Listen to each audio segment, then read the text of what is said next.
ప్రైస్తున్నాడు. హల్లెలూయా, హల్లెలూయా. అందరూ లేచి ఒకసారి నుంచుందాం. క్రిస్మస్ అనంటే దేవుణ్ణి ఆరాధించుట.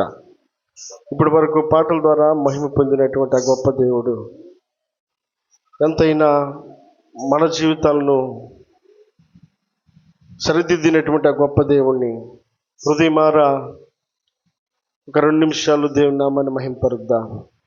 దేవునికి స్తోత్రాలు చెల్లిద్దాం. హల్లెలూయా, హల్లెలూయా.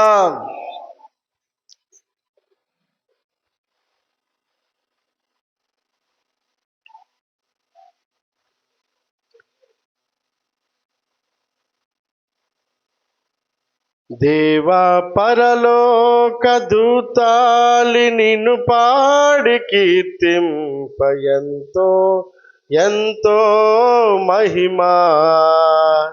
ఈ భువినేలు ప్రజలంత కొనియాడి కీర్తింప ఎంతో ఎంతో మహిమా.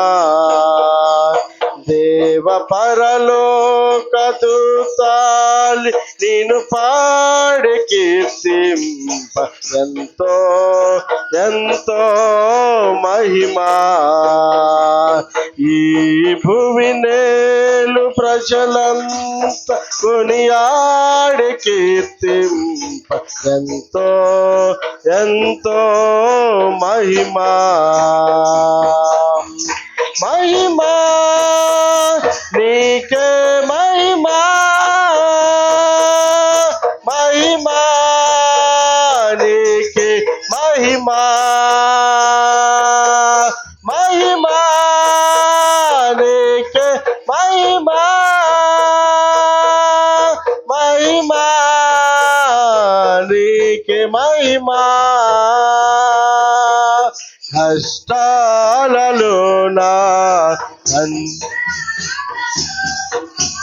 కన్నీరు తుడిచింది నీవే కదా. కష్టాలలోనా నష్టాలలోనా కన్నీరు తుడిచింది నీవే కదా. నా జీవితాంతం నీ నామ స్మరణే చేసేదనా యేసయ్యా. నా జీవితాంతం నీ నామ స్మరణే చేసేదనా యేసయ్యా. దేవ పరలోక దూతాలు నిన్ను పాడి కీర్తింప ఎంతో ఎంతో మహిమా. ఈ భువినేలు ప్రజలంత కొనియాడి కీర్తింప ఎంతో ఎంతో మహిమా. దేవ పరలోక దూతాలు నిన్ను పాడి కీర్తింప ఎంతో ఎంతో మహిమా. ఈ భువినేలు ప్రజలంత కొనియాడి కీర్తింప ఎంతో ఎంతో మహిమా. నా కొండ నీవే,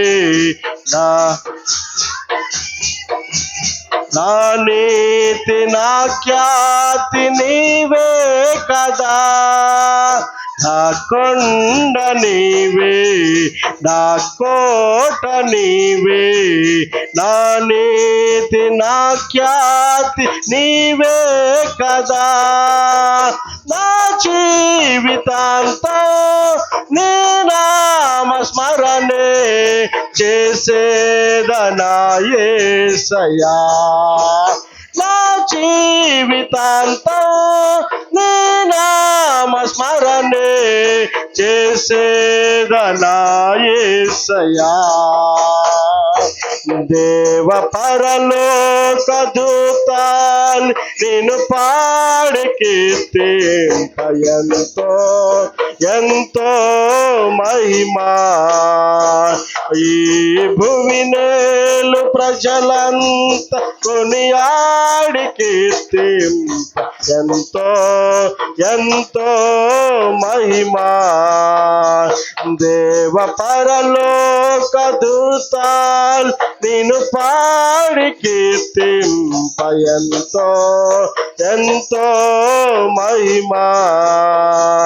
ఈ భూమి నేలు ప్రజలంతా కొనియాడి కీర్తింప ఎంతో ఎంతో మహిమా. ఎంతో ఎంతో మహిమా. నీకెంతో ఎంతో మహిమా. ప్రార్థన చేసుకుందాం. ప్రియులు జోసఫ్ గారు ప్రార్థన చేయాలని ప్రభుపడి తెలియపరుస్తా ఉన్నా.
మరి కూర్చుందా.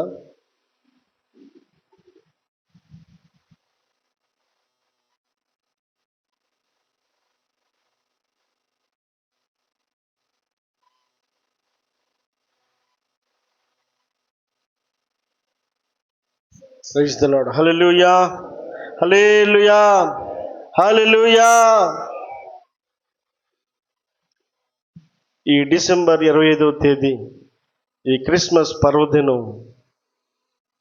ఇక్కడ సమకూడినటువంటి మనం మాత్రమే కాదు, ప్రపంచ దేశాల్లో ప్రతి చోట ఈ పండుగను గొప్పగా ఆచరిస్తూ రెండోది క్రీస్తు పుట్టుకను ప్రపంచవ్యాప్తంగా ఘనంగా జరుపుకుంటున్నటువంటి ఈ గొప్ప పండుగలో మనం కూడా పాలుభాగస్తులవడం దేవుడు మనకిచ్చినటువంటి ఈ గొప్ప కృపను బట్టి దేవునికి మహిమ కలుగును గాక. హల్లెలూయా హల్లెలూయా. ప్రెసిడెంట్స్ మొదలుకొని ఇతర దేశాల్లో ఉన్నటువంటి ప్రెసిడెంట్స్ మొదలుకొని కిందున్నటువంటి స్థాయిలో వరకు ప్రతి ఒక్కరు కూడా ఈ క్రీస్తు పుట్టుకను ఎంతో ఆనందంగా జరుపుకునేటువంటి పండుగ.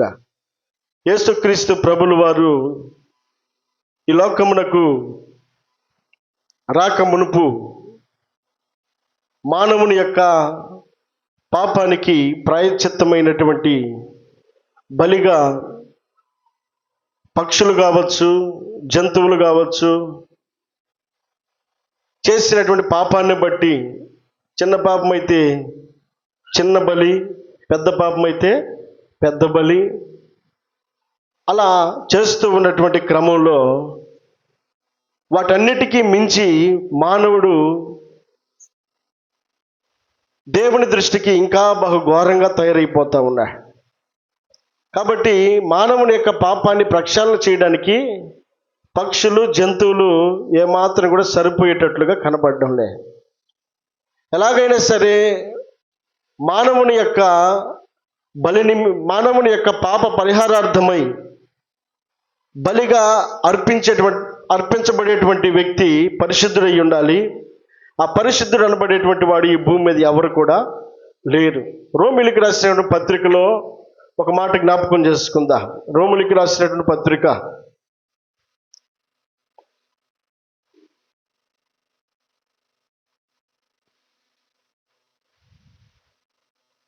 3వ అధ్యాయం 3వ వచనం. రోమిలికి రాసిన పత్రిక 3:20.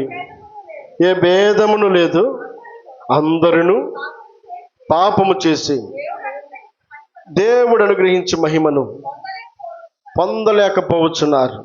కాబట్టి నమ్మవారు ఆయన కృపచేతనే క్రీస్తు యేసునందలి విమోచన ద్వారా ఉచితముగా నీతిమంతులమని తీర్చబడుచున్నాము. దేవుని స్తోత్రం చెల్లిద్దాం. హల్లెలూయా. దేవుడు ఈ లోకమునకు మనకు అనుగ్రహించినటువంటి గొప్ప ఆధిక్యత ఏమిటి అంటే, ఈ లోకములో ఉన్నటువంటి సర్వ మానవాళికి కూడా ఏ భేదము లేదట. ప్రతి వర్గములోనూ, ప్రతి రంగులోనూ, ప్రతి మనిషి కూడా, ఎవరు కూడా నీతిమంతుడిని పిలువబడడానికి అర్హత కలిగినటువంటి మనిషి ఎవరు కూడా లేరట.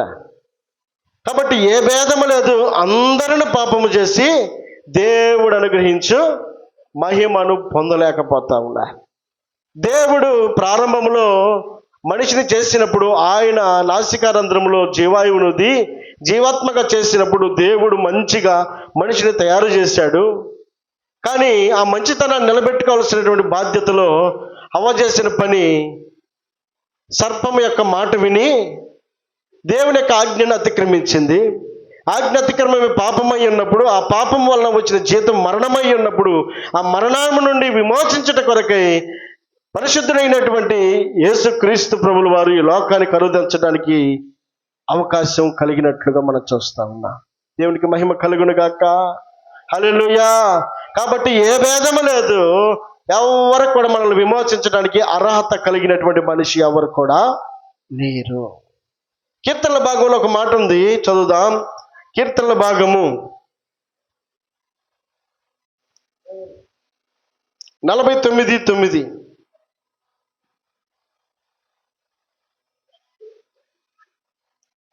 వారి ప్రాణ విమోచన ధనము బహు గొప్పది, అది ఎన్నటికి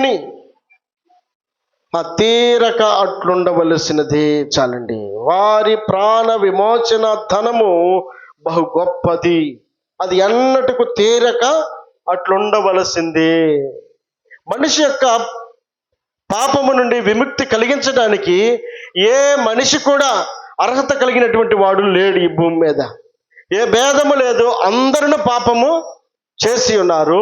కాబట్టి ఆ పాపము నుండి విడిపించడానికి, ఆ పాపము నుండి విమోచించడానికి, ఆ పాపము నుండి లేవ తీయగలిగినటువంటి మనిషికి ఏ అర్హత కూడా కనబడలేదు. కాబట్టి ఆ మనిషి ద్వారా వచ్చేటువంటి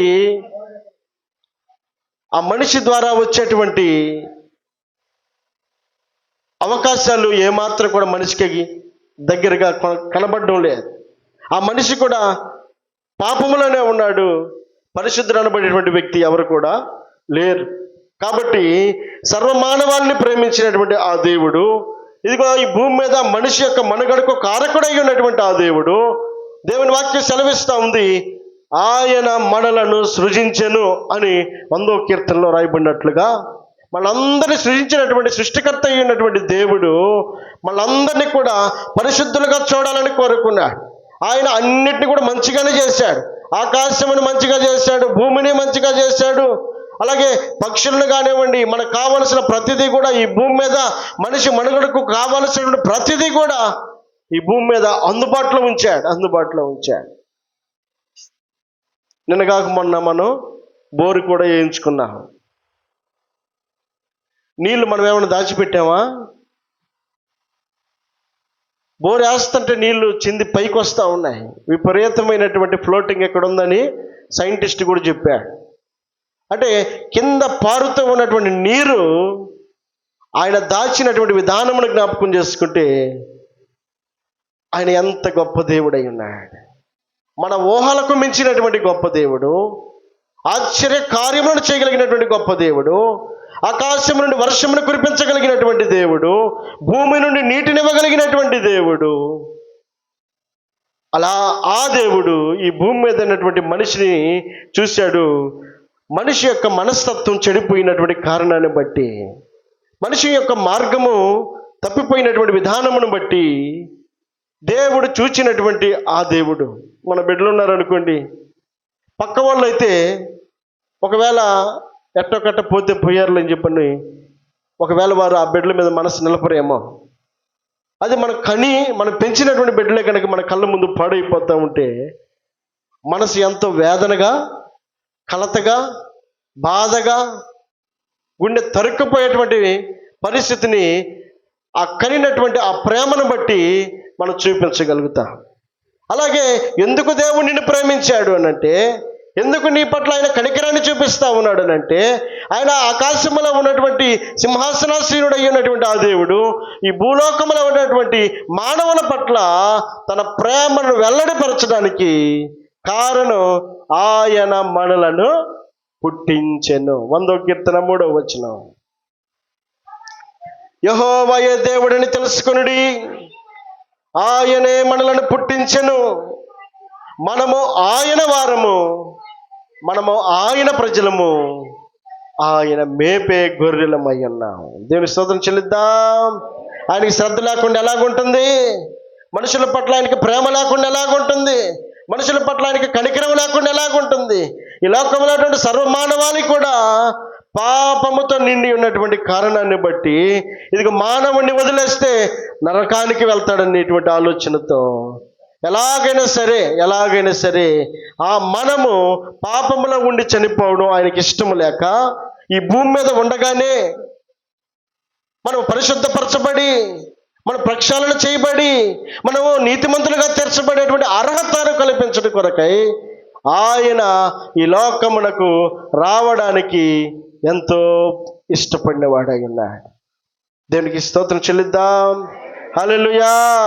కాబట్టి దేవుని వాక్యం సెలవిస్తూ ఉంది, ఇదిగో సర్వ మానవాళి పట్ల ఆయన తన ప్రేమను వెల్లడిపరుస్తున్నాడు. కాబట్టి మంచిదే, దేవుడు ఈ లోకమునకు వచ్చాడు. వచ్చిన మాట వాస్తవమే. నిన్ను నన్ను ప్రేమించాడు. ప్రేమించిన మాట వాస్తవమే. ఎందుకు ప్రేమించాడు? రక్షణలో కొనసాగించాలని, నీతిమంతులుగా తీర్చాలని మనల్ని ఆయన ప్రేమించిన వాడై ఉన్నాడు. కనుకనే ఆయన ప్రేమించినటువంటి విధానంలో మనకిచ్చినటువంటి ఆయుష్ కాలంలో మనము చేసిన మంచి పనులు కొద్దిగా అయినా మనము ఆయనకు దూరస్తులుగా ఉండటానికి చేసిన చెడ్డ పనులు ఎక్కువగా ఉన్నప్పటికీ ఈ భూమి మీద నిలబడడానికి అవకాశం ఇచ్చింది ఆ ప్రేమ.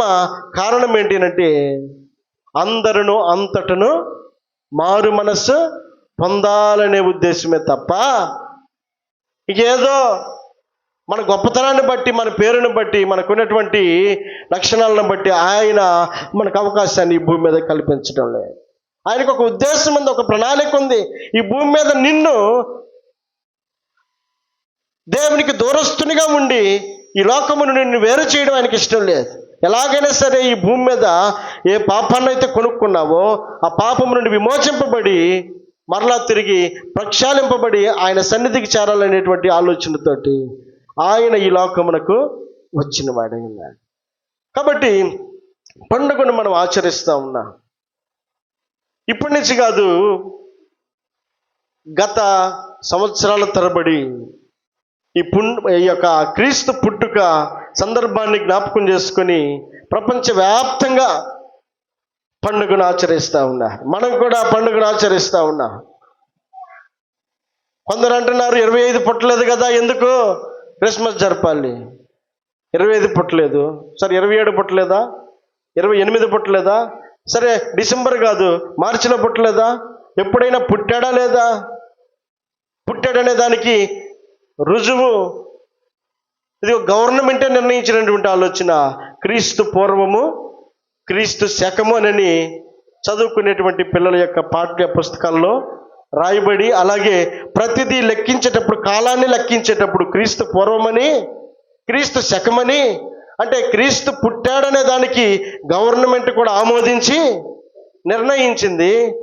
మొత్తానికి ఆయన పుట్టినటువంటి పండుగను మనం ఆచరిస్తూ ఉన్నాం. అంటే డిసెంబర్ 25 మనమందరం కూర్చొని చక్కగా మంచి వస్త్రాలతోటి చక్కగా మందిరాన్ని అలంకరించుకొని చక్కగా మనకున్న దానిలో దేవుణ్ణి మహిమపరుచుతూ ఆ ఒక్క దినాన్ని పూర్తి చేసుకొని మరుసటి దినం మనకిష్టం వచ్చినట్లుగా మనం ఉండటానికి ఈ పండుగ యొక్క ఉద్దేశం కానే కాదు. అపోస్తలుడైనటువంటి పౌలు అంటాడు, పండుగను ఆచరించొద్దని పౌలు గారు ఆటంకపరచక కొరింథీలో ఉన్నటువంటి సంఘంతో మాట్లాడతాడు. ఏమని మాట్లాడతాడు తెలుసా? 1 కొరింథీయులకు రాసిన పత్రిక 5వ అధ్యాయము 1 కొరింథీయులకు రాసిన పత్రిక 5వ అధ్యాయము 6, 7, 8 వచనాలు. మీరు అతిశయపడుట మంచిది కాదు. పులిసిన పిండి కొంచెమైనను ముద్దంతయు పులయజేయునని మీరెరుగురా? మీరు పులిపిండి లేని వారు గనుక ఆ క్రొత్త ముద్ద అవుటకై ఆ పాతదైన పులిపిండిని తీసి పారవేయుడి. ఇంతే కాక క్రీస్తు అను మన పస్కా పశువు వధింపబడిను గనుక పాతదైన పులిపిండితోనైనను దుర్మార్గతయు దుష్టత్వమును పులిపిండితోనైనను కాకుండా నిష్కాపట్యమును సత్యమునను పులియని రొట్టెలతో పండుగ ఆచరించదము. దేవుని స్తోత్రం చెల్లిద్దాం. హల్లెలూయా. అపోస్తలుడైనటువంటి పౌలు గారు కొరింథీలో ఉన్నటువంటి సంఘాన్ని బలపరుస్తూ ఉన్నారు. వారు కూడా పండుగ చేస్తున్నారు, కానీ ఆ పండుగ ఆచరణ మాత్రమే ఉంది, కానీ దాన్ని అమలు చేసేటువంటి విషయంలో వారు వెనకబడిపోయి ఉన్నారు. వారి మాటలు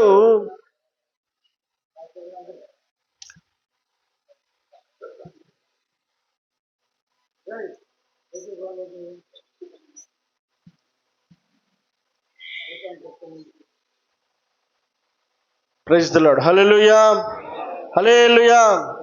కాబట్టి దేవుని వాక్యం సెలవిస్తా ఉంది. ఒకసారి జాగ్రత్తగా మనం ఆలోచించేద్దాం. అపోస్తలుడైన పౌలు పండుగను ఆచరించడానికి అక్కడున్న సంఘమంతటిని కూడా పురికొల్పుతా ఉన్నాడు. పండుగ చేయడం మంచిదే, ఎందుకనంటే యేసు క్రీస్తు ప్రభుల వారు పుట్టాడన్నటువంటి సత్యాన్ని లోకమంతటా తెలియపరచుటకు మనం ఆచరించడం మంచిదే. ఆ ఆచరించేటువంటి పండుగ విషయమై చాలా శ్రద్ధతో మాట్లాడుతూ ఉన్నాడు పౌలు గారు సంఘంతో. ఏమని మాట్లాడుతున్నాడు? మీరు అతిశయపడుట ఏ విషయంలో? క్రీస్తు పుట్టాడని అంటే మనకు అవసరమైనటువంటి మాటల ప్రకారంగా నేను మాట్లాడుతున్నా. ఇప్పుడు ఏ సందర్భంలో ఉన్నామో ఆ సందర్భానికి తగినట్లుగా నేను మాట్లాడుతూ ఉన్నా. ఇదిగో దేవుడు మన కొరకై పుట్టాడని, పుట్టినటువంటి ఆ క్రీస్తు యొక్క జన్మదినాన్ని మనం జరుపుకుంటా ఉన్నామని మా చర్చిలో కూడా బాగా చేశారు, మందిరాన్ని బాగా శుభ్రపరిచారు, మేము కూడా కొత్త బట్టలు వేసుకున్నాం, మేము కూడా పిండి వంటలు వండుకున్నాం, మేము కూడా చుట్టాలను పిలిపించుకున్నాం, మేము కూడా ఈ పండుగను బాగా ఆచరించాం అనేటువంటి పులిసిన పిండి కొంచెమైనను ముద్దంతయు పులజేయును కదా. పండుగను ఆచరించేటప్పుడు మన హృదయంలో సంతోషం నిండి ఉన్నప్పుడు, మనం దేవుని ఆరాధిస్తూ ఉన్నప్పుడు, దేవుని యొక్క గొప్ప కార్యాన్ని గుర్తు చేసుకుంటూ ఉన్నప్పుడు పై రూపం మాత్రమే మనం అలంకరణగా ఉంచుకొని లోపల పాత స్వభావాన్ని అలాగే ఉంచుకుంటే అది ఎలాంటిదట? అది పులిసిన పిండితో సమానం. పాతది అక్కడే ఉందనుకో, ఇప్పుడు రాత్రి కూర వండావు, అది తెల్లారికి ఎలా ఉంటుంది? కొంచెం చెడు వాసన వస్తుంది. మరలా ఇప్పుడు కొత్తగా ఆహారం వండావు, మరలా తిరిగి దాంట్లో నువ్వు కలిపావనుకో, ఆహారం పాడవుతుందా లేకపోతే బాగుంటుందా? నువ్వు వండింది ఇప్పుడే, కానీ రాత్రి కూర లేకపోతే రాత్రి ఆహారం కొంత దీంట్లో కలిపావు. ఇప్పుడు వండినటువంటి కూర, ఇంత కూర వండినా నువ్వు రాత్రిదో నిన్నటి రాత్రిదో ఆ దాచిపెట్టినటువంటి దాన్ని తీసుకొచ్చి దీంట్లో కలిపేసి దాన్ని కూడా వడ్డియాలని చెప్పని ప్రయత్నం చేస్తే ఈ కూర అంతా కూడా పాడైపోతుంది కదా.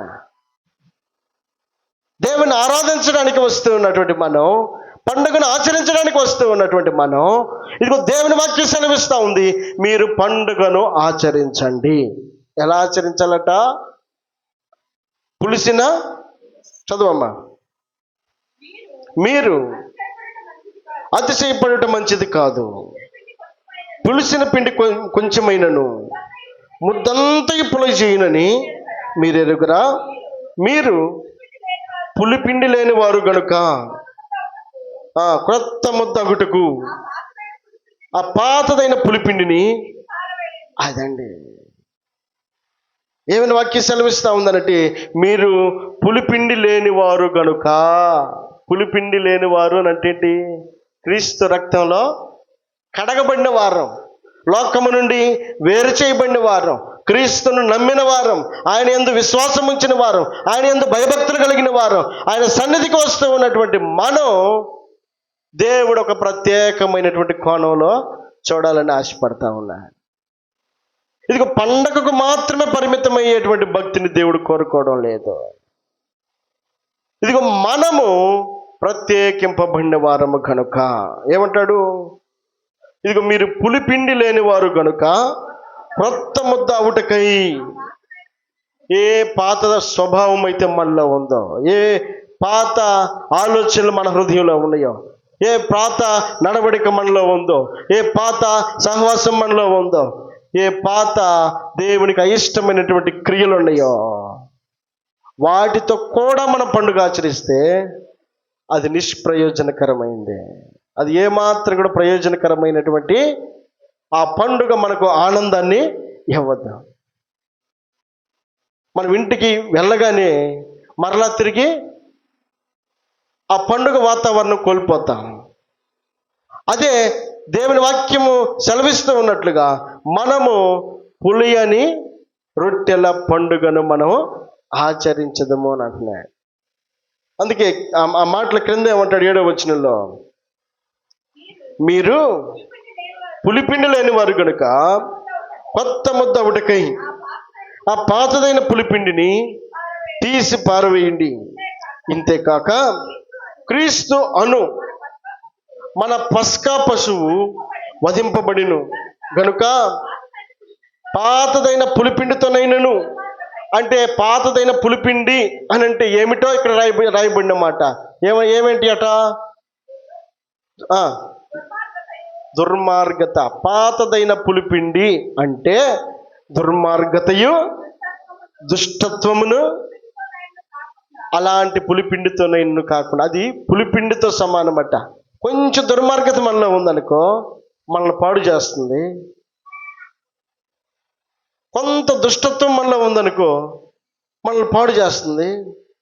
కాబట్టి పండుగను ఆచరించేటప్పుడు, పండుగలో మనం పాల్గొనేటప్పుడు, పండుగను మనం అనుసరించేటప్పుడు ఎలాంటి పండుగను అనుసరించాలట? నిష్కాపట్యమును, సత్యము అను. అదండి పులియని రొట్టెల పండుగ అని అంటే సత్యము అను నిష్కాపట్యము.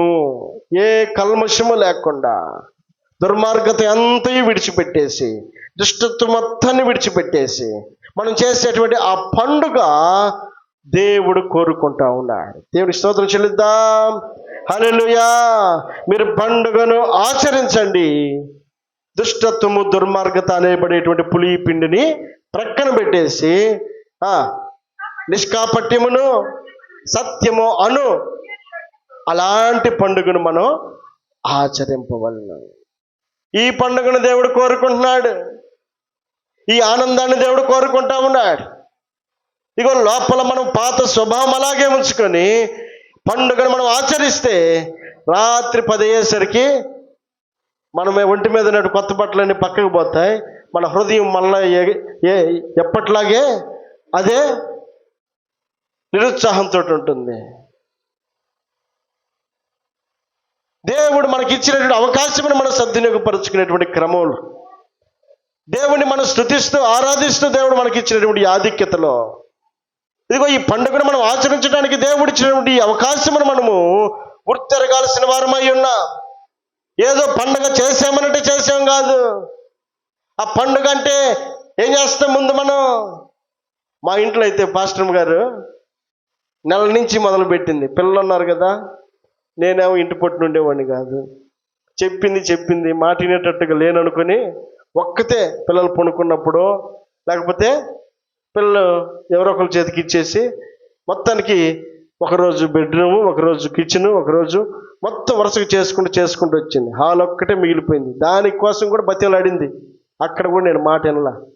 ఇక మొత్తానికి ప్రస్తుతానికి అట్లా ఆపేసింది. దేవుని స్తోత్రం చెల్లిద్దాం. హల్లెలూయా. అంటే పాస్టర్ గారి కాళ్ళు వచ్చినేంటి, మనం పండుగ ఆచరిస్తున్నాం కదా, మన ఇల్లు శుభ్రంగా ఉండాలి. మీరు కూడా చాలా శుభ్రంగా చేసి ఉంటారు. ఎక్కడెక్కడో ముచ్చుబళ్ళ మీద ఉన్నటువంటి సామాన్లు కూడా తీసి శుభ్రంగా తోమి దగ్గ మెరిసేటట్లుగా అక్కడ పెట్టాం. మంచిదే. మరి మన హృదయం పరిస్థితి ఏంటి? దేవుని వాక్యం సెలవిస్తూ ఉంది, మన పులియని రొట్టెల పండుగ ఆచరించాలని దేవుడు కోరుకుంటా ఉన్నాడు. హృదయంలో పాత స్వభావాన్ని పెట్టుకొని, దుర్మార్గత దుష్టత్వమును మనం అలాగే ఉంచుకొని, దేవునికి అయిష్టమైన ఆలోచన అలాగే అట్టి పెట్టుకొని మన పండుగను ఆచరించడానికి మనం చేసే ప్రయత్నం ఏదైతే ఉందో అది ఆ ముద్దంతటిని కూడా పాడు చేస్తుందట. ఇక పండుగ ఆచరించే ప్రయోజనం? కాబట్టి పండుగను ఆచరించడానికి చేసే ప్రయత్నంలో పులియని రొట్టెల పండుగగా నిష్కాపట్యముతోనూ సత్యముతోనూ మనము పండుగను ఆచరించాలట. యథార్థతతో మనం పండుగను ఆచరించాలి. హృదయ శుద్ధితో పండుగను ఆచరించాలి. దేవునికి ఇష్టమైనటువంటి వ్యక్తులుగా మనం పండుగను ఆచరించాలి. ఏదో ఒకటి చేసేవాళ్ళు అనుకుంటే సరిపోదు. ఇదిగో కయ్యూను అనబడేటువంటి వ్యక్తి, హేబేలు అనబడేటువంటి వ్యక్తి, ఇద్దరు కూడా దేవుని యొక్క సన్నిధికి వచ్చారు. దేవునికి ఇవ్వాల్సినటువంటి వాటిని ఇచ్చే క్రమంలో ఇద్దరు ఇచ్చారు కానీ దేవుడు అంటాడు కయ్యూనుతోటి, కయ్యూను నువ్వు సత్క్రియ చేసి ఉంటే నువ్వు తల ఎత్తుకొనవా అని అంటున్నాడు. అంటే కయ్యూను ఇవ్వలేదా? బైబిల్లో ఇచ్చాడు అని రాయబడింది. హేబేలు ఇవ్వలేదా? ఇచ్చాడు అని రాయబడింది. ఇద్దరు ఇవ్వడానికి ఇచ్చారు. ఒక వ్యక్తి ఏమో శ్రేష్టమైనది ఇవ్వాలని ఆశపడ్డాడు, మరొక వ్యక్తి ఏమో ఏదో ఒకటి ఇచ్చాములే అనేటువంటి ఆలోచనతో ఇచ్చాడు. ఇద్దరు గుప్పులు విప్పారు, ఇద్దరు ప్రయాసపడ్డారు, ఇద్దరు ఇవ్వడానికి ఇచ్చారు కానీ దేవుడు కోరుకుంది మాత్రం హేబేలు యొక్క అర్పణను మాత్రమే. కయ్యూనుతో అంటాడు, నీవు సత్క్రియ కనుక చేస్తుంటే, అంటే అతని క్రియ ఇవ్వటం గురించి కాదు కానీ ఇచ్చే విషయంలో తన మనస్తత్వాన్ని దేవుడు అంటాడు. ఏమంటాడు? నువ్వు సత్క్రియ చేసి ఉంటే తల ఎత్తుకొనవా అని అంటున్నాడు. తల ఎత్తుకొనవా. ఆయన మన సత్క్రియలను గమనిస్తూ ఉన్నా, పండుగను ఆచరిస్తూ ఉన్నాం, అందరం ఆచరిస్తూ ఉన్నాం. నీవైనా నేనైనా మన ప్రియులందరూ కూడా దూర ప్రాంతం నుండి ఈ పండుగలో పాలు పొందడానికి చాలా మంది వచ్చారు. దేవుని స్తోత్రం చెల్లిద్దాం. హల్లెలూయా. పండుగను అందరూ ఆచరిస్తూ ఉన్నాం. అయితే ఈ పండుగను ఆచరించేటువంటి మనము ఎలా ఉండాలట? నిష్కాపట్యముతోనూ సత్యముతో మనం పండుగను ఆచరించాలి.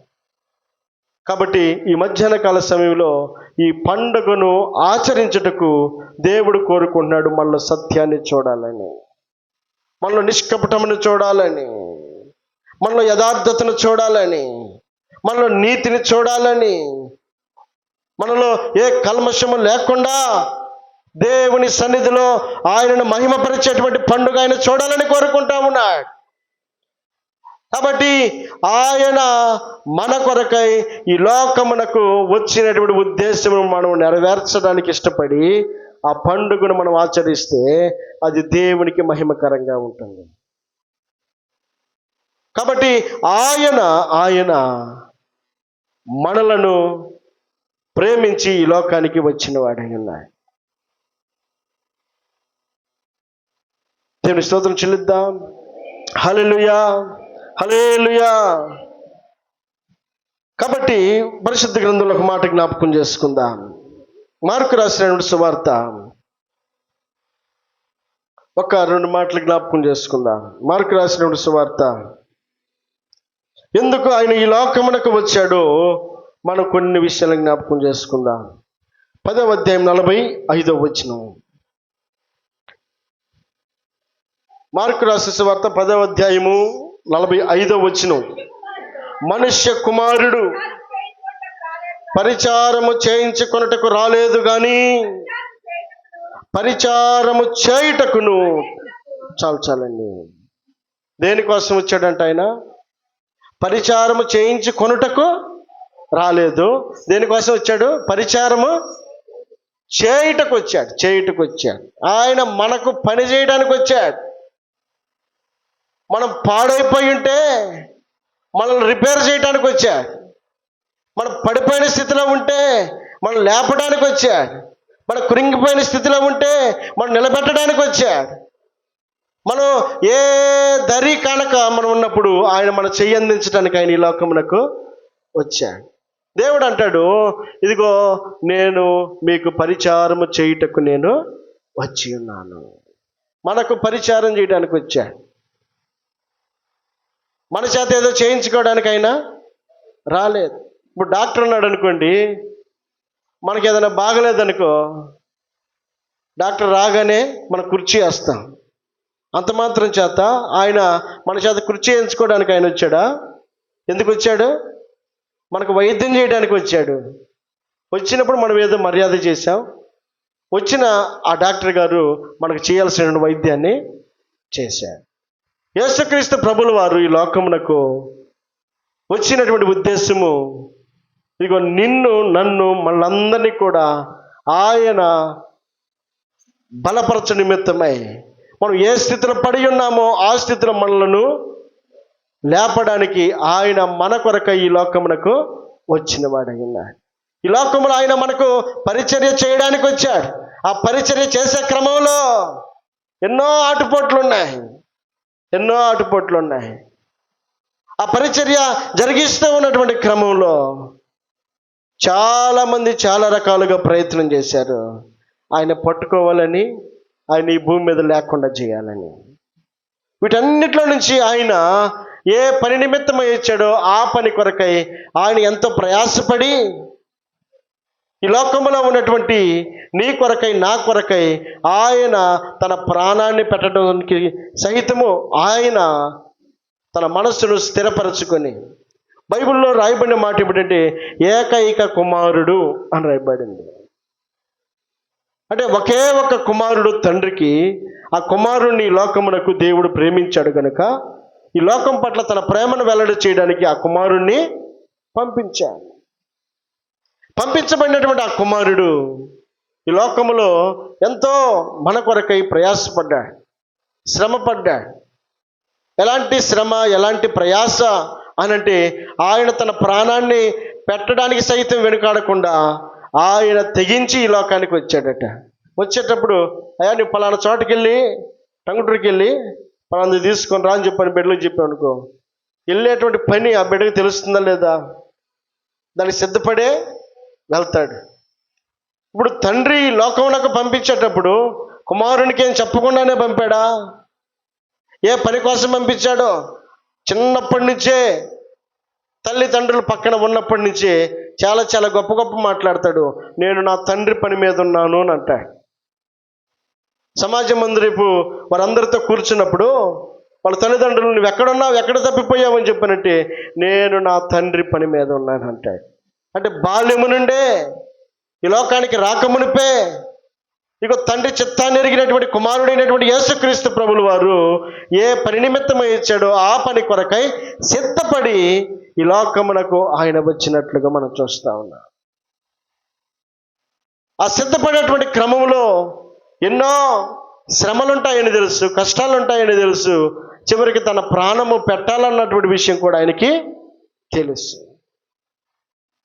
కాబట్టి ఇవన్నీ ఎరిగినప్పటికీ, ఇవన్నీ తెలిసినప్పటికీ ఇదిగో నీ కొరకు, నిన్ను బాగు చేయడం కొరకు, నిన్ను లేవనెత్తడం కొరకు, నిన్ను సరిదిద్దడం కొరకు, నీ గాయాలను కట్టడం కొరకు ఆయన ఈ లోకమునకు వచ్చిన వాడైనా. కాబట్టి యెషయా గ్రంథంలో ఒక మాట రాయబడి ఉంది. ఏమనంటే 1వ అధ్యాయము యెషయా గ్రంథము మన యొక్క జీవన స్థితిగతి, మన పరిస్థితి ఎలా ఉన్నప్పుడు ఆయన ఈ లోకమునకు వచ్చాడు అని ఆలోచన చేస్తే 6వ వచనంలో అరికాలు మొదలుకొని తల వరకు స్వస్థత కొంచెమైనను లేదు.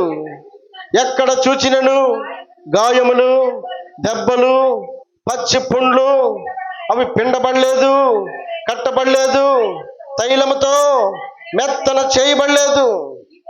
మీ దేశము పాడైపోయెను, మీ పట్టణములు అగ్ని చేత కాలిపోయెను. చాలండి. పరిస్థితిని గమనిస్తూ ఉన్నటువంటి ఆలోచన మనం చూస్తే అరికాలు మొదలుకొని తల వరకు స్వస్థత కొంచెమైనను. అందుకే భక్తుడు ఒక పాట పాడతాడు, నిలువెల్ల ఘోరపు విషమేనయ్యా, మనిషిగా పుట్టిన సర్పానయ్యా అని అంటాడు. మనిషి ఏమాత్రం కూడా అరికాలు మొదలుకొని తల వరకు స్వస్థత కొంచెమైనను లేనటువంటి సమయంలో ఆ మనిషికి ఉన్నటువంటి గాయములు పిండబడలేదు, కట్టబడలేదు, తైలముతో మెత్తన చేయబడలేదు. ఎవరు కూడా ఆ గాయాలను కట్టే పరిస్థితి కనబడలేదు. ఎవరు కూడా ఆ గాయాలకు తైలం పోద్దామన్న ఆలోచన లేదు. ఒక మనిషి యొక్క స్థితిని ఇక్కడ దేవుడు 750 సంవత్సరాలకు పూర్వం యేసుక్రీస్తు ప్రభువుల వారు పుట్టక మునిపే ప్రవచన గ్రంథమైనటువంటి యెషయా గ్రంథంలో రాయబడినటువంటి మాట, మానవుని యొక్క స్థితి అరికాలు మొదలుకొని నన్నెత్తి వరకు స్వస్థత కొంచెమైనను లేదట.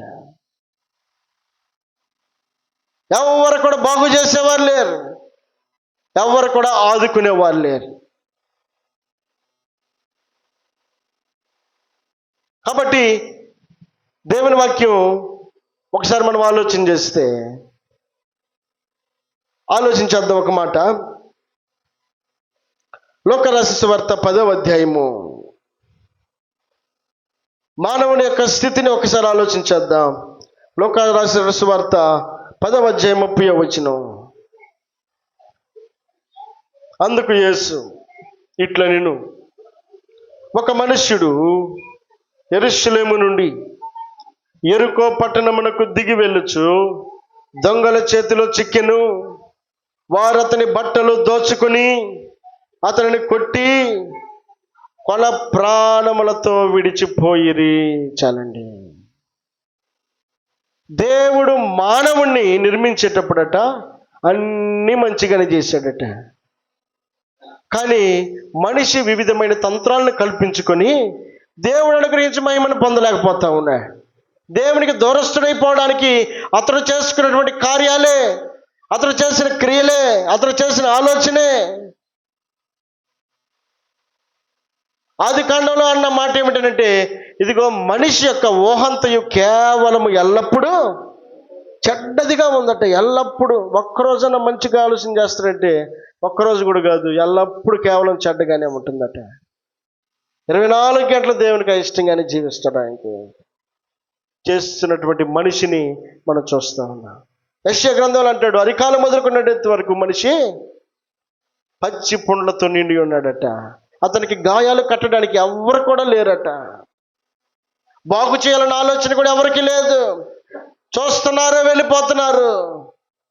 ఆ స్వస్థత కొంచెమైనను లేనటువంటి ఆ పరిస్థితిని మనం గమనిస్తూ ఉన్నప్పుడు, ఇక్కడేమో మనిషిగా పిలువబడుతున్నటువంటి ఒక వ్యక్తిని మనం చూస్తూ ఉన్నాం.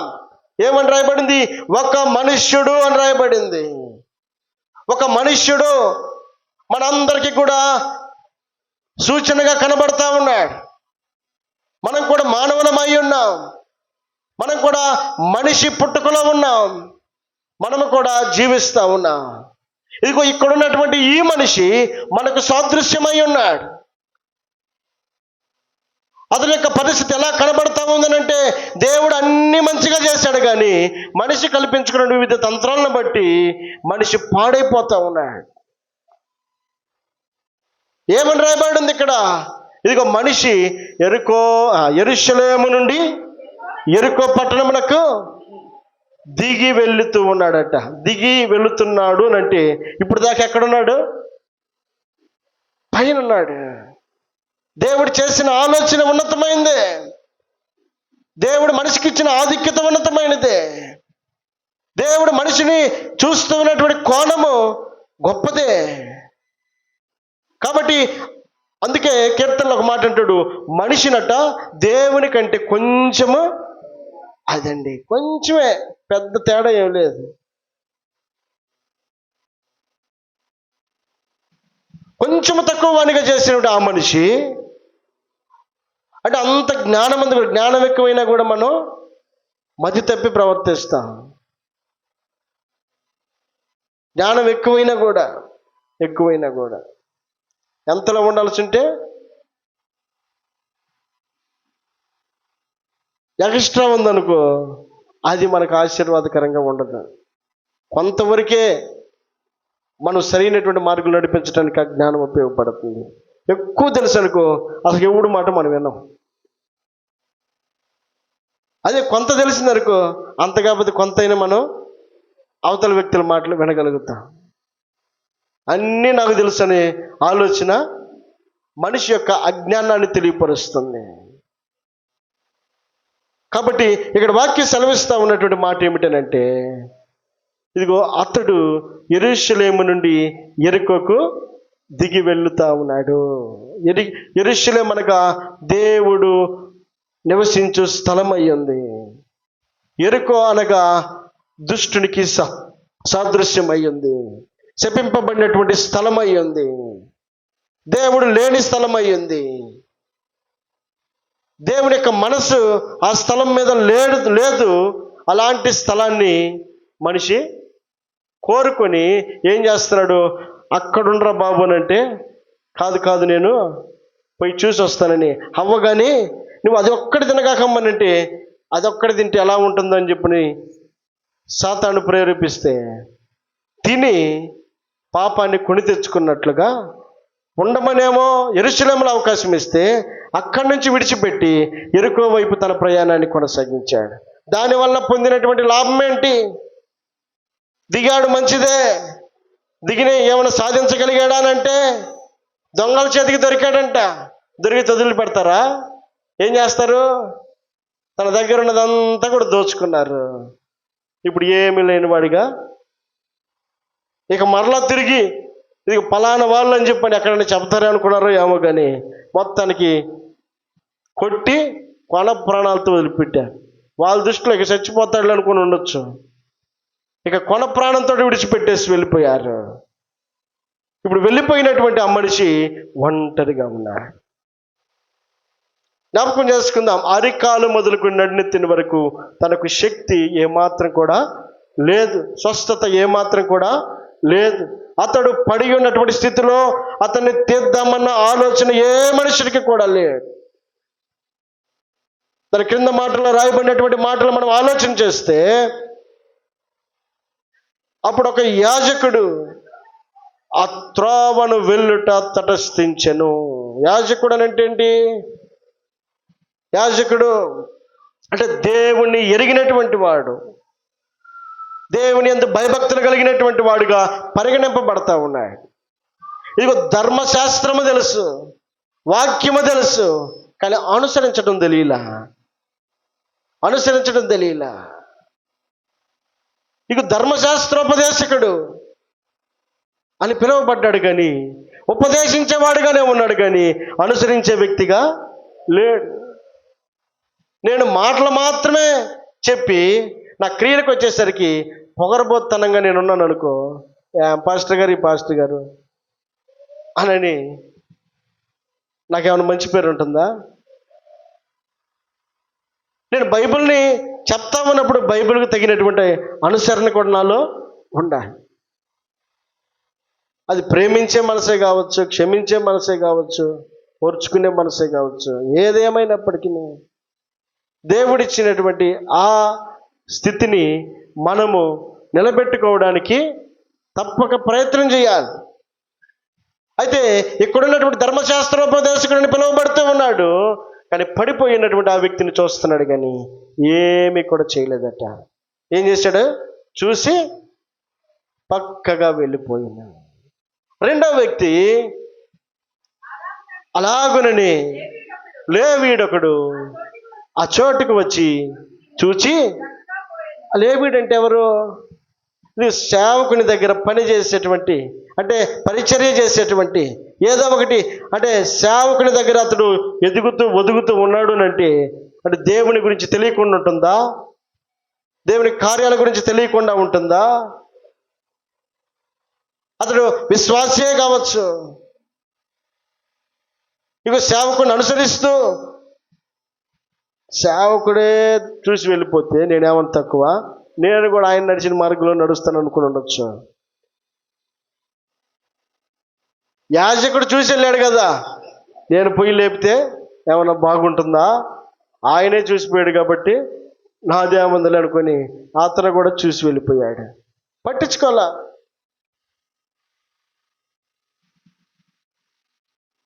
ఏమాత్రం కూడా అతన్ని లేవజేద్దామన్న ఆలోచన లేదు. పడిపోయినటువంటి వ్యక్తిని బాగు చేద్దామన్న ఆలోచన లేదు.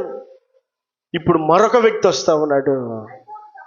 అయితే ఒక సమరయుడు ప్రయాణమై, అంటే ఏదో ఆయనకి పనులున్నాయి, చాలా బిజీగా ఉన్నాడు, పని బాటలేని వ్యక్తిగా లేడు. ఏదో ఒక పని కొరకై ఆయన ప్రయాసపడి ప్రయాణం కొనసాగిస్తూ ఉన్నాడు. ఇప్పుడు మనం ఇంట్లో నుంచి బయటికి వెళ్ళాలి అంటే ఏదో ఒక ఉద్దేశం ఉంటేనే బయటికి వెళ్ళగలుగుతాం. ఏ పని లేదంటే ఇంట్లోనే ఉంటాం. అతడు ప్రయాణమై వెళ్తా ఉన్నాడట. వెళ్తా ఉన్న క్రమంలో అతను కూడా ఆ మార్గంలో గుండా వెళ్తున్నాడు కాబట్టి ఆ పడిపోయినటువంటి వ్యక్తి దగ్గరికి వచ్చాడు. అతన్ని చూశాడు. అతని మీద జాలిపడి దగ్గరకు పోయి నూనెయు ద్రాక్షారసమును పోసి అతని గాయములను కట్టి తన వాహనం మీద ఎక్కించుకొని ఒక పూట కొలవాని ఇంటికి తీసుకుని పోయి అతన్ని పరామర్శించి మరునాడు అతడు 2 దేనారములు తీసి ఆ పూట కొలవానికి ఇచ్చి ఇతన్ని పరామర్శించుము, నీవు ఇంకేమైనా ఖర్చు చేసిన ఎలా నేను మరలా వచ్చినప్పుడు అది నీకు తీర్చదనని అతనితో చెప్పి పోయాను. ఎంతో బాధ్యత కలిగినటువంటి సమరయుడిగా మనం చూస్తూ ఉన్నాం. ఎంతో శ్రద్ధ కలిగినటువంటి సమరయుడిని మనం ఇక్కడ చూస్తూ ఉన్నాం. ఎంతో జాలి కలిగినటువంటి సమరయుడిని మనం చూస్తూ ఉన్నాం. ఎంతో ప్రేమ కలిగినటువంటి సమరయుడిని చూస్తూ ఉన్నాం. ఇదిగో యాజకుడు వచ్చాడు, చూచి వెళ్ళిపోతా ఉన్నాడు. లేవీయుడు వచ్చాడు, చూసి వెళ్ళిపోతా ఉన్నాడు. బాగు చేద్దామన్న ఆలోచన ఎవరికీ లేదు. కానీ సమరయుడు పని మీద వెళ్తున్నప్పటికీ తన పనులన్నీ పక్కన పెట్టేసి అతని వైపు చూచి అతని దగ్గరకు వచ్చి అతని మీద జాలిపడి అతనికి చేయాల్సిన పరామర్శ చేసి అతనిని క్షేమాన్ని కోరుకున్నవాడై ఉన్నాడు. దేవుడు ఈ లోకాన్ని ఎందుకు వచ్చాడు అని మనం ఆలోచన చేస్తే ఆయన అంటాడు, నేను పరిచారము చేయించుకున్నట్టుకు రాలేదు, పరిచారము చేయుటకు. పని చేయడానికి ఈ లోకానికి వచ్చాడు. ఏం పని చేయడానికి తెలుసా? అరికాలు మొదలుకు నిన్నటి వరకు పాడైపోయినటువంటి మన మానవాళి యొక్క ప్రక్షాళన ఆయన కోరుకున్నాడు. మనిషి యొక్క బాగును కోరుకున్నాడు. మనిషి యొక్క క్షేమస్థితిని కోరుకున్నాడు. ఇదిగో మనుషులందరూ వస్తున్నారు, పోతున్నారు, చూస్తున్నారు, వెళ్తున్నారు. కానీ ఆయన మాత్రం ఆగాడు, చూచాడు, కనికరపడ్డాడు, దగ్గరికి వచ్చి పరామర్శించాడట. ఎంత గొప్ప దేవుడు! ఎంత గొప్ప కార్యాన్ని నీ కొరకు చేయడానికి ఆయన ఇష్టపడతా ఉన్నాడు. ఆయన వచ్చిన ఉద్దేశము ఏదో అవగాహన లేకుండా రాలేదు, ఏదో అనాలోచితంగా రాలేదు. ఆయన వచ్చిన పర్పస్ ఏమైందో, ఆయన వచ్చినటువంటి ఉద్దేశం ఏమైందో, ఆయన వచ్చిన ఆలోచన ఏమైందో అది సరిగా అవగాహన కలిగి ఆ పని చేయడానికి ఆయన ఈ లోకమునకు వచ్చినట్లుగా ఆ వృత్తాంతం మనకు జ్ఞాపకం చేస్తూ ఉన్నాయి. దేవునికి మహిమ కలుగును గాక. ఆయన మనకు వరకు పరిచారము చేయడానికి ఈ లోకమునకు వచ్చాడు.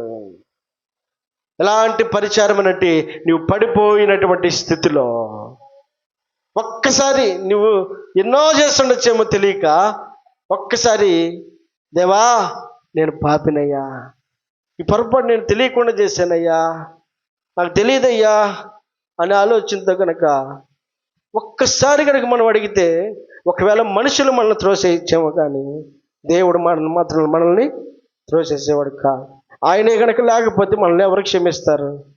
ఆయనే కనుక మనకు లేకపోతే మన పక్షాన్ని ఎవరు నిలబడతారు? ఆయనే కనుక మనకు లేకపోతే ఎవరు మనల్ని మన పడి ఉన్నటువంటి స్థితుల నుంచి మనం లేపి నిలబెట్టగలుగుతారు? ఇదిగో యాజకుడు చూచి వెళ్ళాడు, ఇదిగో లేవీయుడు చూచి వెళ్ళాడు. ఒకవేళ సమరీయుడు కూడా చూచి వెళితే మనిషి జీవిత పరిస్థితి ఏంటి? ఒక అర్థాన్ని దేవుడిచ్చాడు, ఒక అవకాశాన్ని దేవుడిచ్చాడు. ఈ భూమి మీద ఉండగానే అందరినూ అంతటిని మారు మనసు పొందాలని కోరుకున్నాడు. ఆ కోరిక నీ హృదయంలో ఉండగలిగితే, అయ్యా నేను మారాలన్న ఆలోచన నీలో ఉండగలిగితే, దేవా నువ్వు నాకు కావాలని నువ్వు కనుక కోరుకున్నట్లయితే వెంటనే నీకు ఇవ్వడానికి ఆయన ఎంతో జాలిపడే దేవుడు అయినాడు. సహాయం కొరకు ఎదురు చూసినటువంటి ఆ పడిపోయినటువంటి వ్యక్తిని, నిన్ను పెట్టింది అక్కడ కదా, నువ్వు ఇక్కడికి ఎందుకు వచ్చావని చెప్పి శిక్షించాల్సినటువంటి పరిస్థితుల్లో ఆయన ఏం చేశాడు? మొత్తానికి తెలియక వచ్చాడు, పడిపోయాడు, దొంగల చేతికి దొరికాడు, మన ప్రాణాలతో విడిచిపెట్టబడ్డాడు. కాబట్టి ఇతను నేను వదిలేస్తే చనిపోతాడు అనుకొని ఏం చేశాడు? దగ్గరికి వచ్చి జాలిపడి పరిచారము చేశాడట, పరిచర్య చేశాడు. అతని కొరకు అతను చేయాల్సినటువంటి త్యాగమును చేశాడు. దేవునికి మహిమ కలుగును గాక. హల్లెలూయా. దేవుని వాక్యం సెలవిస్తూ ఉంది, మనం పండుగను ఆచరిద్దాం. ఎలాంటి పండుగటది? దుర్మార్గత దుష్టత్వంతో కూడినటువంటి పులిసిన రొట్టెల పండుగ కాక నిష్కాపట్యమును సత్యము అను పులియని రొట్టెల పండుగను మనము ఆచరించదు. ఈ పండుగ దేవుడు కోరుకుంటున్నాడు. ఈ పరిశుద్ధతను దేవుడు కోరుకుంటా ఉన్నాడు. మనసులో ఉన్నటువంటి ఆలోచనలన్నిటినీ కూడా మనం అట్టే పెట్టుకొని చేసే పండుగ అది మనకు ఆశీర్వాదకరం కాదు.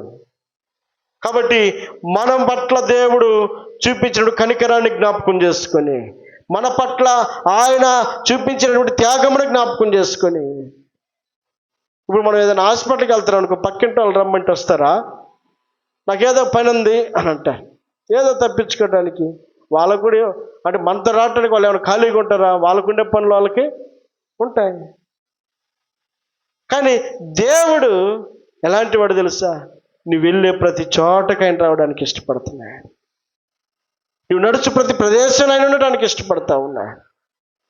నువ్వు నిలిచే ప్రతి చోట ఆయన ఉండటానికి ఇష్టపడతా ఉన్నాడు. అందుకే కీర్తనకారుడు అంటాడు, దేవా నేను ఎక్కడికి తప్పించుకొని వెళ్ళగలనయ్యా? నా ముందు నీవు ఉన్నావు, నా వెనకాల నీవు ఉన్నావు. నేను ఆకాశంలోకి ఎక్కిపోదునా, అక్కడ నీవు ఉన్నావు. లేదా భూ దిగంతంలోనికి సముద్రంలోకి వెళ్ళుదునా, అక్కడ కూడా నీవు ఉన్నావు కదా. నేను ఎక్కడికి వెళ్ళగలను? నీవు నన్ను ఆవరించి ఉన్నావు అని అంటాడు. కాబట్టి ఎంత గొప్ప దేవుడు, ఎంతో శ్రద్ధగా నేను పట్టించుకునే దేవుడు. మనిషి యొక్క సహాయము తాత్కాలికంగా 1 గంట సేపు, లేకపోతే 2 గంటల సేపు, ఒక రోజు మంచిగా ఉంటే ఒక 10 రోజులు ఆ సహవాసం కొనసాగించేమో. కానీ చిన్న తేడా వచ్చేసరికి నీ దారి నీదే, నా దారి నాదే. అప్పటి వరకు పొంగించినటువంటి ప్రేమ అంతా కూడా తీసి అవతల పడేస్తా. ఇది మనుషుల యొక్క ప్రేమ. కానీ దేవుని యొక్క ప్రేమ నువ్వు విసర్జించిన, నువ్వు త్రోసేసిన, నువ్వు పడిపోయి ఉన్నా నిన్ను ప్రేమించేటువంటి ప్రేమ కలిగినటువంటి దేవుడై ఉన్నాడు. దీనికి స్తోత్రం చెల్లిద్దాం. హల్లెలూయా. ఎలాంటి పరిస్థితుల్లో ఉన్న మనిషినైనా సరే ఆయన ప్రేమించడానికి ఇష్టపడే దేవుడు. మనుషులందరూ అక్కడ కనబడుతూ యేసు పాదాల దగ్గర ఉన్నటువంటి ఎవరామె?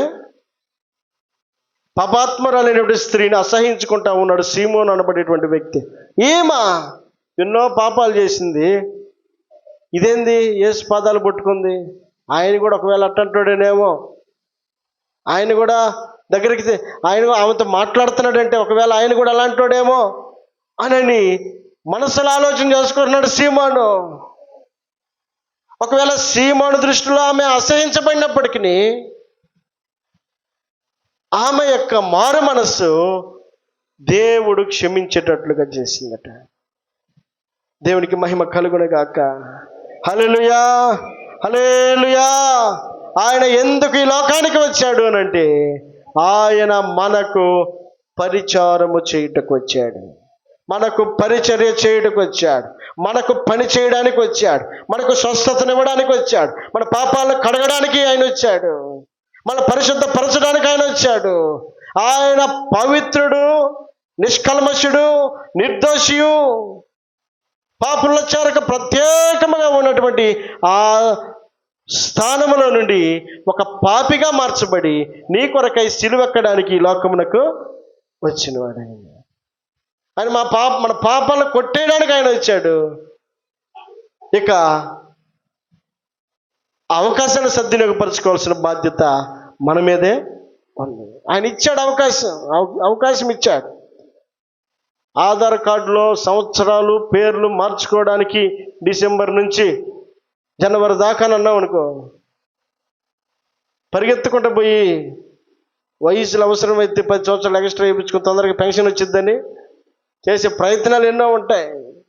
వారికి వీరికి ఎట్టకట్ట ప్రయత్నం చేస్తారు. కారణం ఏంటి? అట్టయిన దాటిపోతే మళ్ళీ ఒకవేళ ఎక్కడ తప్పిపోదు, అది అవకాశం రాదేమోనని. 3,000 రూపాయల పెన్షన్కే ఉన్న కొద్ది సమయాన్ని ఎలాగైనా సరే నేను కూడా ఉపయోగించుకోవాలని ప్రయత్నం చేస్తుంటే, దేవుడు మనకు ఆయుష్ ఇచ్చాడు కదా, ఆరోగ్యం ఇచ్చాడు కదా, క్షేమం ఇచ్చాడు కదా, ఆయన చూసి చూడట్టుగా పోతున్నాడు కదా అని చెప్పానని అందరూ అంతటిని మారు మనసు పొందాలని ఆయన చెప్పాడు. చెప్పిన ఆ మాటను మనం ప్రక్కన పెట్టేసి రేపు చూడొచ్చులే, ఎల్లుండి చూడొచ్చులే, ఏం చేశాడు ఆయన? నాకు ఏం చేయాలా? నీకు ఈ భూమి మీద మనుగడ ఇచ్చాడు కదా, ఆ మనుగడకు కారకుడు అయినటువంటి దేవుణ్ణి మనం ఆదమరిస్తే, ఆయన విడిచిపెడితే మనం ఎందుకు పనికిరాం. ఆయన ఇచ్చినటువంటి అవకాశము ఏ క్షణాన అది ముగించబడుతుందో మనకు తెలియదు. వచ్చే పండుగ మరలా చూస్తామో చూడలేమో మనకు తెలియదు. ఎంతోమంది పోయిన పండుగలో ఉన్న వాళ్ళు ఈ పండుగలో ఉన్నారా? దేవుడు ఇచ్చినటువంటి ఆయుష్, అవకాశము మనం సద్వినియోగపరచుకోవాల్సిన బాధ్యత మన మీద ఉంది. పండుగను ఆచరిస్తూ ఉన్నాం. ఆచరించే పండుగ మన జీవితాలకు ఆశీర్వాదకరంగా ఉంటుంది. అది ఎలాంటి పండుగనంటే అది పులియని రొట్టెల పండుగ అయి ఉండాలి. హృదయము పరిశుద్ధతతో కూడిన పండుగ అయి ఉండాలి. హృదయము స్వచ్ఛతతో కూడుకున్న పండుగ అయి ఉండాలి. ఆ పండుగ మనకు దీవెనకరంగా ఉంటుందని దేవుని వాక్యం సెలవిస్తాం. కాబట్టి జ్ఞాపకం చేసుకోండి, దేవుడిచ్చాడు అవకాశంలో మనం ఎంతవరకు ఆయనకు మనం లోబడగలుగుతూ ఉన్నాం, ఎంతవరకు ఆయన మనం అనుసరించగలుగుతూ ఉన్నాం, ఎంతవరకు ఆయనకు తగినటువంటి పులియని రొట్టెల పండుగ కొరకై మనం ప్రయాసపడతా ఉన్నాం. ఆ ప్రయత్నము ఒకవేళ మనం చేసుకోగలిగితే, దేవుని కొరకు నేను జీవించగలను, దేవుని కొరకు నేను జీవించాలి అన్న ఆలోచన, గ్రహింపు నువ్వు కనుక కలిగి ఉంటే, ఈ మధ్యన కాల సమయంలో దేవుడు అవకాశాన్ని ఇస్తూ ఉన్నాడు. ఒకవేళ దేవుణ్ణి తాత్కాలికంగా మనం భక్తి కొనసాగిస్తుంటే, తాత్కాలికంగా పండుగ చేసుకుంటా ఉంటే, ఇదిగో కయ్యనుతో అంటున్నాడు, నువ్వు సత్క్రియ చేయలేదు అని అంటున్నాడు. మన పండుగను ఆచరించి ఆ పండుగలో మనము సత్క్రియలు కనుక కనపరచకపోతే, సత్క్రియలను కనుక మనం అనుసరించకపోతే, ఆ సత్క్రియనే కనుక మనం వెంబడించకపోతే, మనం చేసే పండుగకు అర్థం ఏమాత్రం కూడా ఉండదు. కాబట్టి ఇచ్చిన అవకాశం సద్వినియోగపరుచుకుందాం.